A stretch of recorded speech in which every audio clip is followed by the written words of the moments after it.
Welcome to Sit and Stay, the podcast that breaks down the challenges of starting and maintaining a mental health practice into digestible chapters. Sit and Stay is presented by RipsyTech, an electronic health record company committed to addressing the mental health crisis in the United States. Hello, and welcome back to the Sit and Stay podcast brought to you by RipsyTech. I'm RipsyTech's product manager, Parker Anderson, and as always, I'm joined by founder and CEO of RipsyTech, Tom Tarchis. Hey, Tom. Hey, Parker. Always good to see you, Tom. So today, you may have noticed that we have a very special guest planned today. We have David Balyozian, who is a child psychiatrist and owner of San Francisco Child Psychiatry. His commitment to supporting children actually began during a year of service that he did with City Year Chicago, where he worked very closely with students that were facing learning challenges and difficult life circumstances. And he went on to earn his medical degree from the University of Massachusetts, completed a pediatrics residency at UC San Diego, and then pursued further training in adult psychiatry at LAUSC, followed by a child and adolescent psychiatry fellowship at UCSF. Very well educated. So today, David focuses on caring for young patients, supporting their emotional and developmental well-being, and making mental health care more accessible by accepting insurance, which is an approach that is increasingly rare in this field, and we are very lucky to have him on. Hi, David. Hi, Parker. Thanks for having me. Of course. I can't help but notice how I had to mention how well educated you are, just because I noticed that you did your pediatrics residency, but then you got further training in adult psychiatry after that, and then did a fellowship. And I was wondering, as I was reading that, hey, is that normal? I know it's normally maybe medical school, residency, fellowship, but you have like an extra gap in there. I was actually curious about that. Yeah, there are some programs that combine all three where you can do general pediatrics, adult psychiatry, and child psychiatry all together. But that's not what I did. When I graduated medical school, I was really torn between both options. And I decided that I wanted to do general pediatrics because I just love pediatric development and seeing kids in multiple settings and watching them grow. And then psychiatry never left my mind. I was always kind of there. And then in my second year of pediatrics residency, I did a rotation in child psych and just thought, this is great. I love it. Every moment was exciting, and we helped a lot of kids, and it was great. I loved it. And so then I decided to transfer into a general psychiatry residency once I graduated from pediatrics. And so, yeah, that's how I got here. Yeah, and good. Yeah, great question, Parker. And I honored to have you, David. And I've known David for years now. I knew him when he was a fellow, and sometimes you meet someone and you know that this person can take on certain challenges and be successful and can push. And I had the same. My oldest child was born the first day of medical school, so I was very into pediatrics, right? And I sort of like peds hem-onc, but then doing the child rotation, I'm like, this is kind of why I like peds hem-onc, because of the work with the families. But so Parker, the combined everything, you can do it in 5 years, potentially. And I'm not sure with David, he did 3 + 3 + 2, but I don't know if you got out of an extra year. Did you get credit for your pediatrics and you didn't have to do all like 8 total years of training, or how did that work for you? I did 3 general peds, and then I did 2 adult psych and then 2 child psych. So 7 years total. They gave me credit for my pediatrics for the first year, the intern year, and then you can graduate early with child psych. So then I did that for UCSF. Okay. All right, but still educated more than your average doctor. And I think having that pediatric, we known a handful of triple boarded or pediatricians who also did the full psychiatry training, and it's like an extra outstanding child psychiatrist taking care of the family. Do you do any?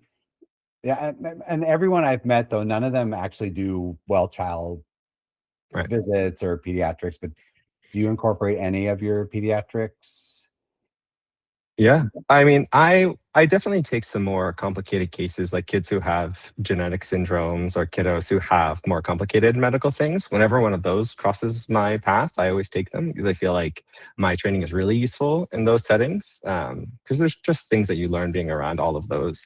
And then you just get used to seeing genetic syndromes that have like 5 in the world. And you're like, okay, let's just figure this out together. But I think my general pediatrics trainings is the most useful for young kids, because I think in child psychiatry, depending on where you go, you may have more or less exposure, but I've had tons of it throughout the years. And so it just makes seeing those kids really exciting and really accessible. And you learn a lot about their development. So like placing them along, trajectories is a lot easier, and just makes it really fun. Gotcha.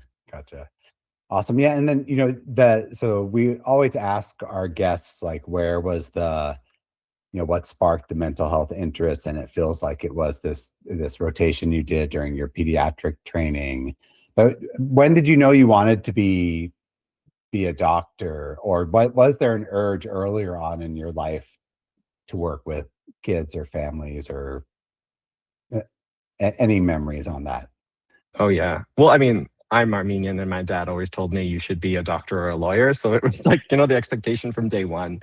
But I always loved science, and I always loved kids. And I think the idea of people growing and becoming who they are is just something that I really love. And I love seeing that. And so you see people change so drastically. I mean, everyone does, but children change so dramatically in just short periods of time. It makes it a really exciting thing. And so when I did City Year, that was very intentional because I wanted to have more exposure to kids. I was in a 6th grade classroom. And so I wanted to see what life was like for them in ways I couldn't in other places.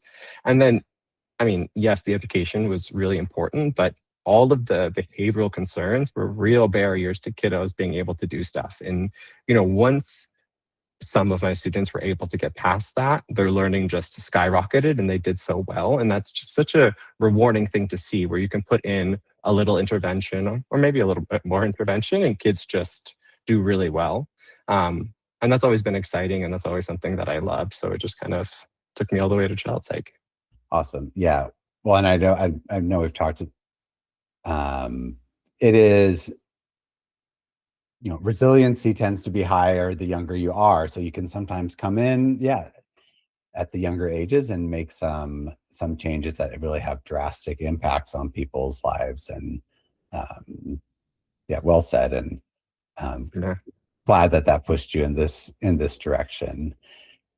One other thing that came up in my mind a lot was that when I was a general pediatrician, I realized how many great general pediatricians there are. I mean, pediatricians are great people, and I have such a bias towards them. And so are child psychiatrists. But I had a distinct moment thinking that if I become a general pediatrician, I will take care of a lot of kids. But if I don't become a child psychiatrist, there are probably kids who won't be taken care of. And that was a really important thing for me along this journey. Because I think a lot of what we do is taking care of people who may not get taken care of otherwise. And that's a sad fact of the way that our world is right now. But if we don't do it, then it won't be done. And then kids will just continue to suffer. Yeah. Very, very well said, and very similar feelings, like in sort of choosing my path, 15 or 20 years earlier than yours. And it is, pediatricians are just, if you're looking at what field of medicine probably has like the best hearts and like kindest people, I feel like pediatrics would be there. And I think, Parker, on the triple board thing, there's always this, where there's a huge shortage of child psychiatrists, and that people would thought, the training with having to work with adults, that we're losing some of these we're losing the pediatricians because they don't want to do this time working with adults, which, so they've tried to restructure things and do things differently. It is critical that you do spend time with adults, as Dr. Balyozian will tell you, because you have to do a lot of work with the parents, and that sometimes is what is the best thing to do for the kids. But could something different be done? And then I think, to David's credit, what happens then, every pediatrician, not everyone, but almost all of them take every insurance, right? So they have good for pediatricians for fighting battles earlier, and but also accepting lower wages because of and insurance companies take advantage of the ethics of pediatricians, et cetera, and it makes it a hard piece if you're a cash practice child psychiatrist, which is the majority of the field, to like go give a talk to a pediatric group, but then oh yeah, we don't take insurance. You're not going to leave that room with a good feeling. And Parker mentioned it in the intro.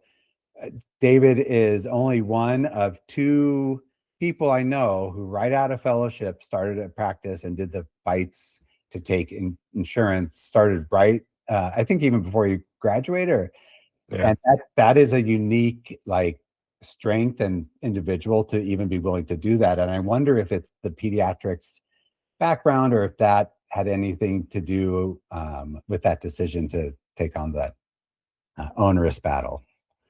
Yeah, I mean, it was definitely default in pediatrics. And so shifting that is just such a big shell shock for me. Like it was hard for me to understand how that could happen. And also I trained in a county system at LA County. And so that was another huge shock to see that people couldn't get the care. And it was really, really striking to me how that was. And, going through the process, you see how hard it is and like the roadblocks they put up in order to do that. But yeah, I just think it's fundamental that we get care to those people.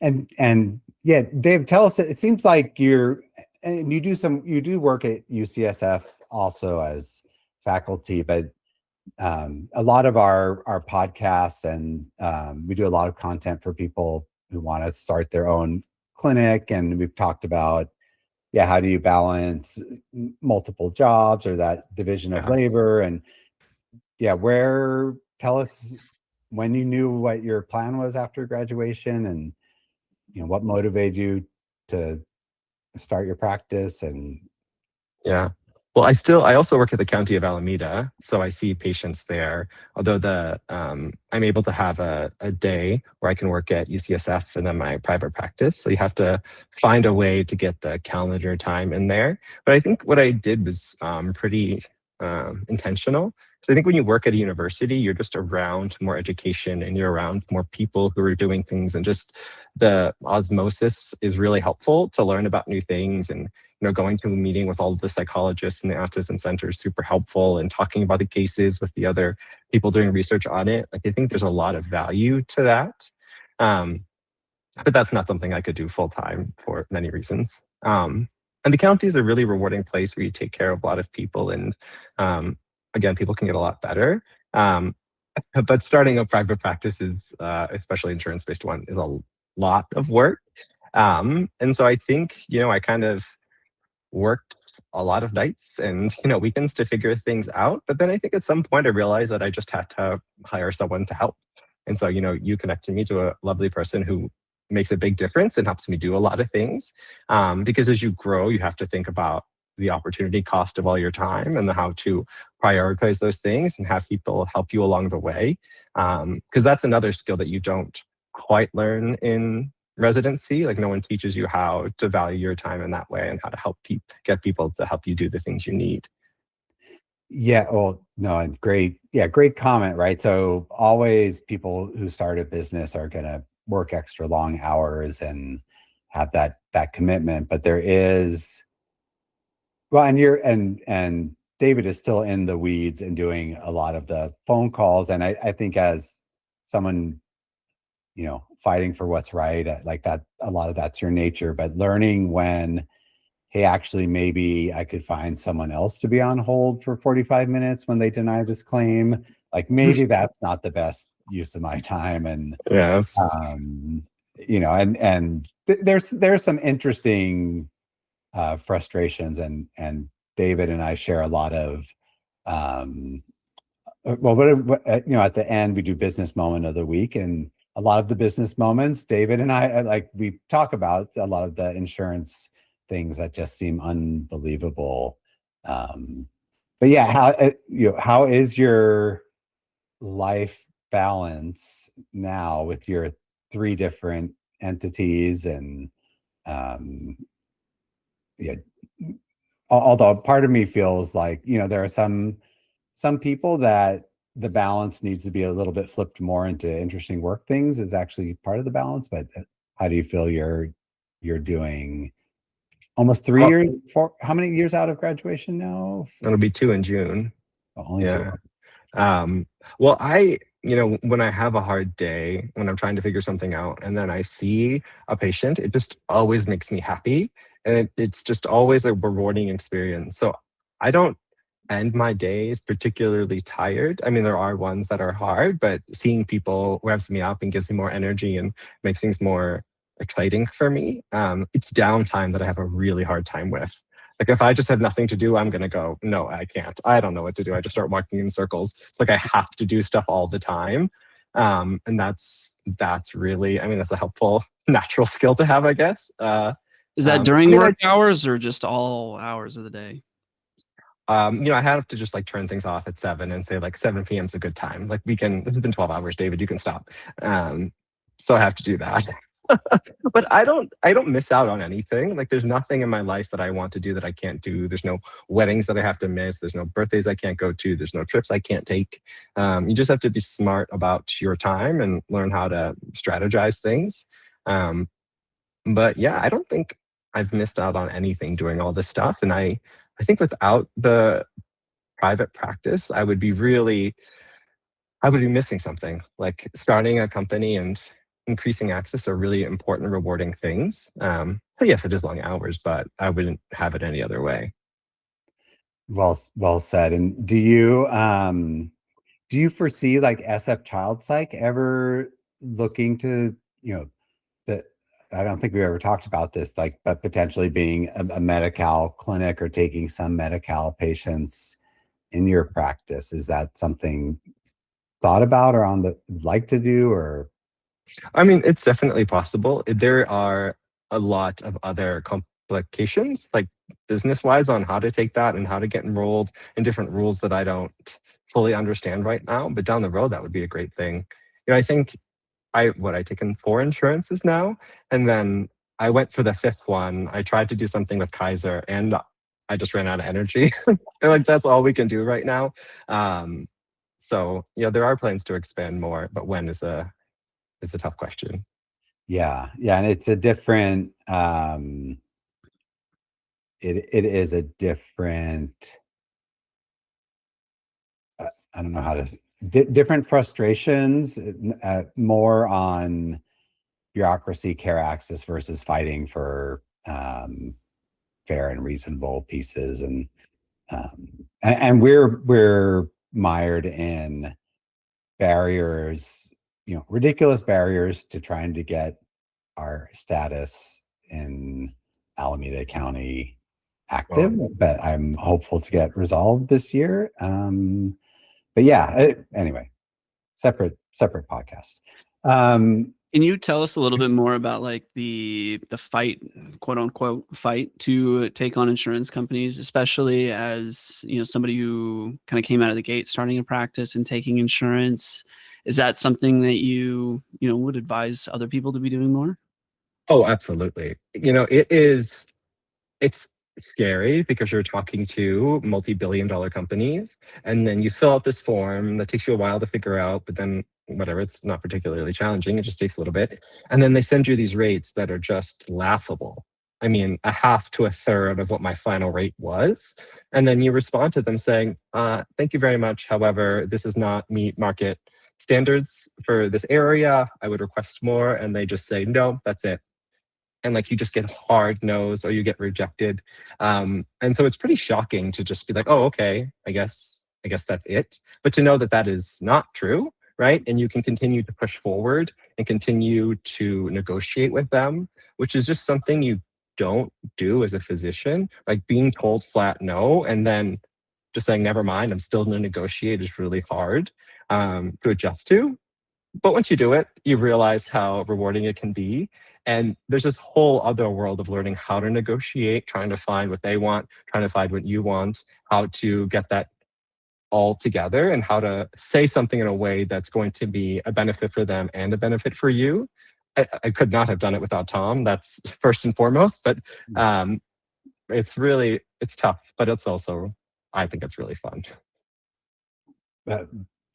Yeah, good question, Parker. And 1% or less credit to me, because you can you can give people advice, but for people to actually deal with it and know how to push back. And David actually helped me with a single case agreement with an insurer that I hadn't dealt with before. So I think you build a network of colleagues that are in these battles together, and you share information, never the rates, of course, because that's not allowed. But what was the strategy that worked with this payer? And yeah, it is very, very satisfying for yourself, and then for your patient. And then when you feel like you're earning what you should be earning, conscious or not, if you don't feel like you're being compensated properly, you're less happy with your job. And so those are all big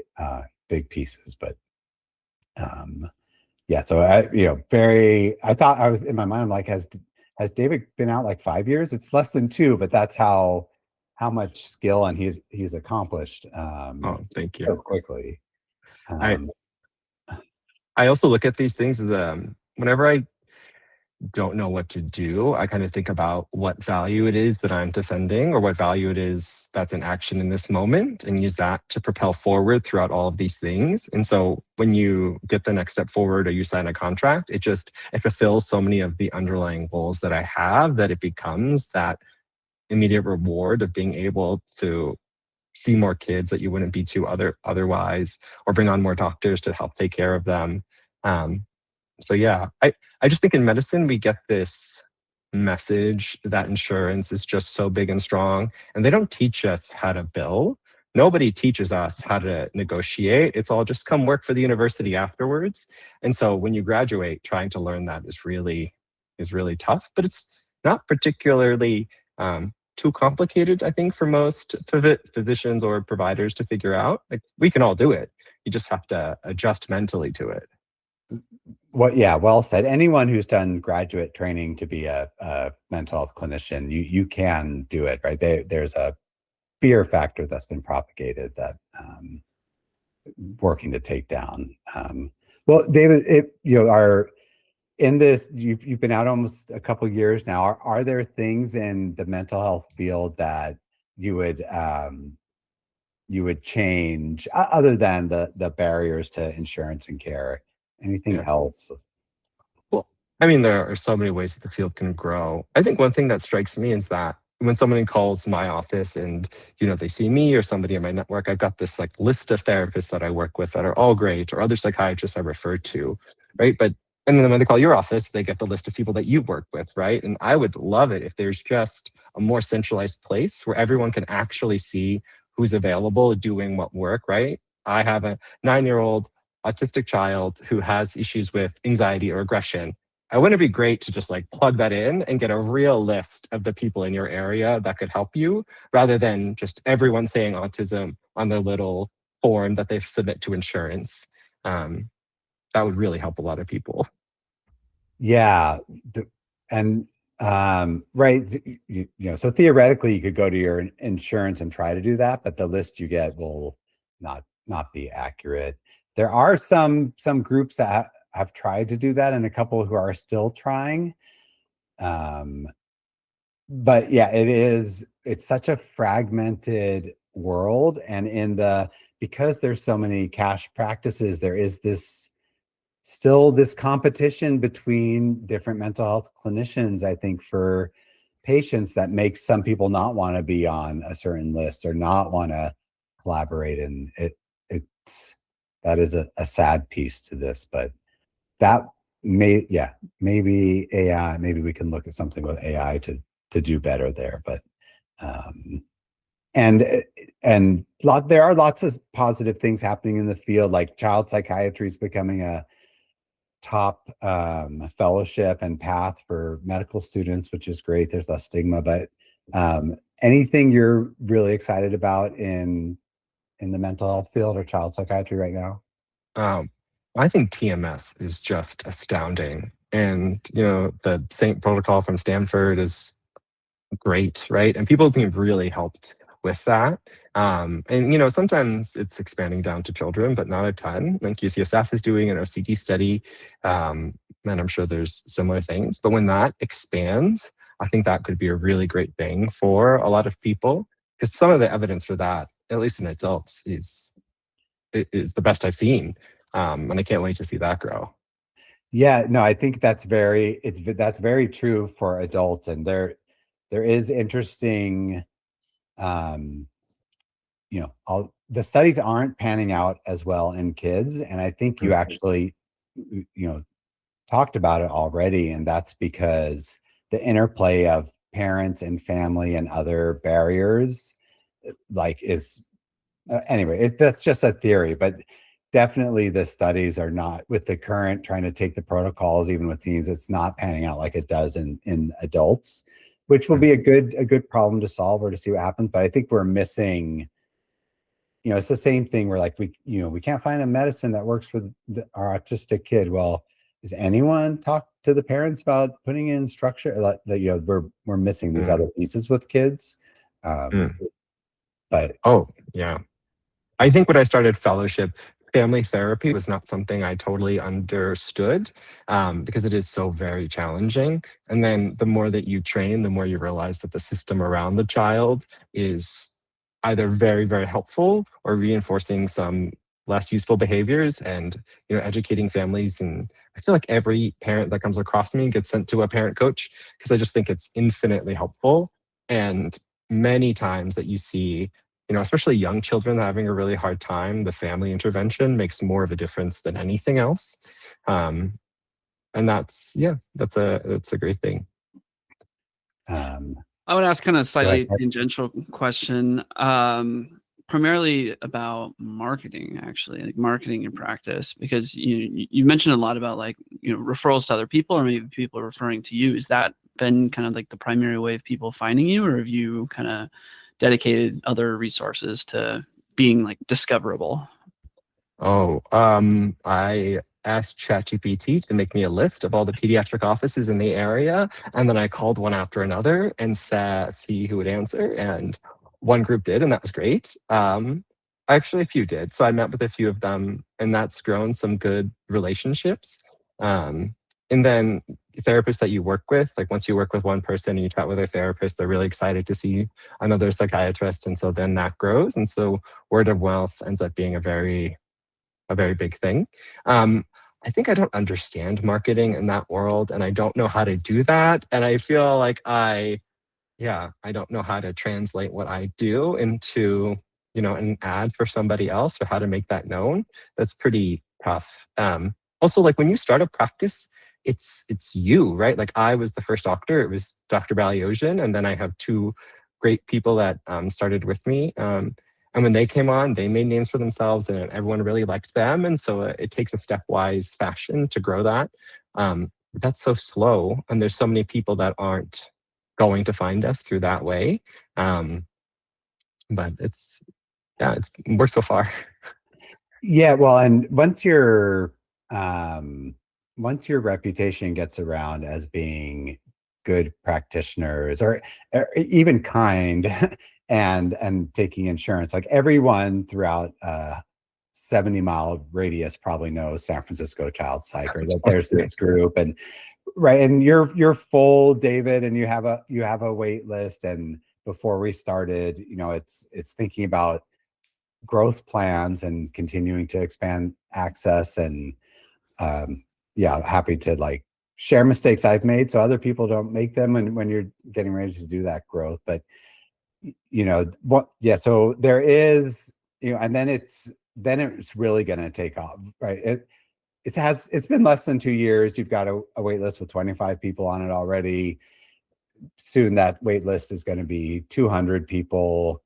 But of course, in our field, in 3 months, either people are better or a lot worse. And so a lot of the wait list kind of doesn't really translate. But everyone, people who I know had never met or know Dr. Balyozian or San Francisco Child Psych, they know this practice exists and they've been sending patients there. And so that's good to hear.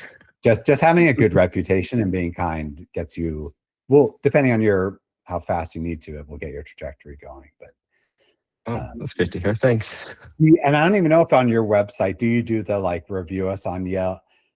And we don't do that on ours yet either, but it's more norm these days. But yeah, no, I haven't done that.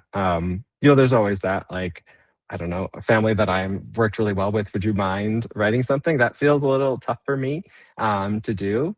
But I don't know, right? This is still a young practice and it's still relatively small. So as you grow at some point, you've got to scale those things. But that's another thing that I think about too, is right, like how to keep the practice intentionally the way that we have designed it to be and keeping all of the values the same as you grow. Because I know that when you have 10 or 20 employees, that's going to be very different than just my 2 close friends or 3 close friends that I spend all my time with who also see people in my practice. Like, that's very easy to do. And as you grow, managing that larger group is a step I'm going to have to learn about, and I'm going to talk to you a lot about it. Yeah. So like, are you actively hiring right now? Like is 10, 20 clinicians in the vision? Oh yeah. No, we would love to hire more providers and to bring them on. I want to give the care to the kids who need it and every way that we can. So I think expanding is really important. So we're always going to look to do that. Excellent. Yeah, and especially like if someone has their licenses still as training, they're moonlighting opportunities for fellows with San Francisco Child Psych, and you're people who want to do a half day a week or some evening hours. You're open to clinicians there, right? Oh yeah, for sure. It's flexible. I think when you take somebody in your practice, I think everyone does great work and you need to give them the space and the opportunity to do that. And so if for a provider that means seeing people at 7 p.m. once a week, that's great. Go right ahead. Like whatever works for them, I think is really important. And yeah, fellows are great too. I love working with them. So yeah. Very cool. Well, and we're I'm excited. It's a fast trajectory that SF Child Psych is on, Parker, with even, I don't know if it's... No, it's plain to see.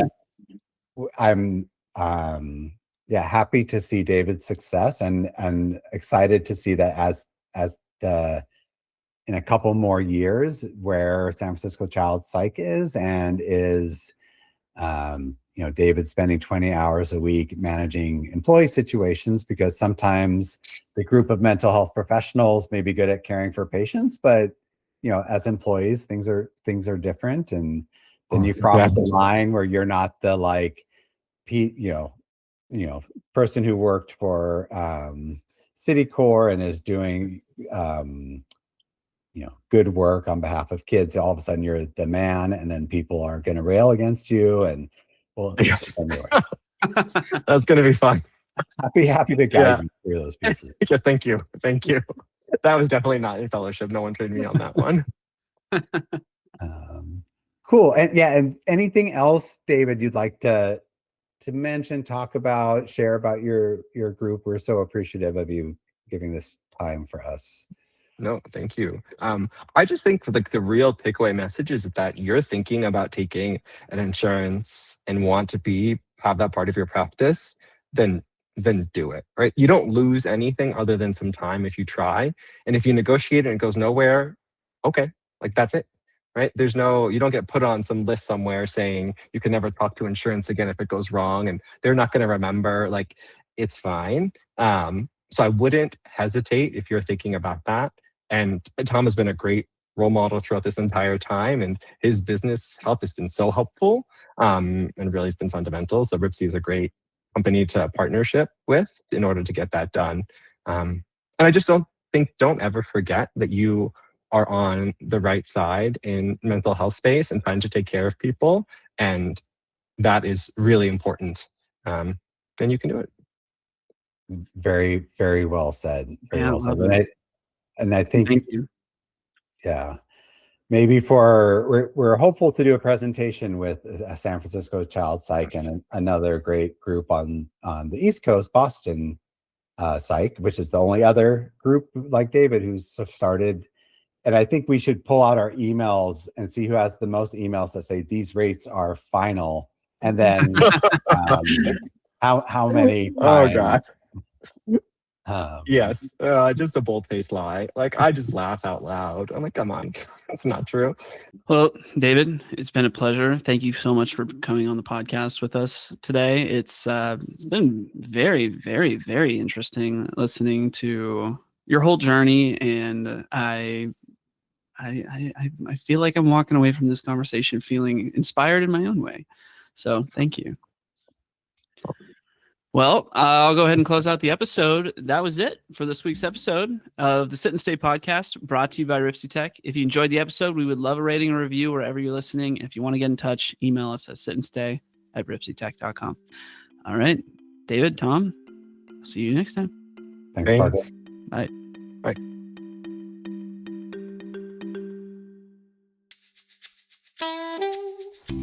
Thank you for tuning in to this week's episode of the Sit and Stay podcast. Until we meet again, we invite you to sit and stay with the ideas and stories shared today. Dive deeper into how RipsyTech can support your practice by visiting us at ripsytech.com.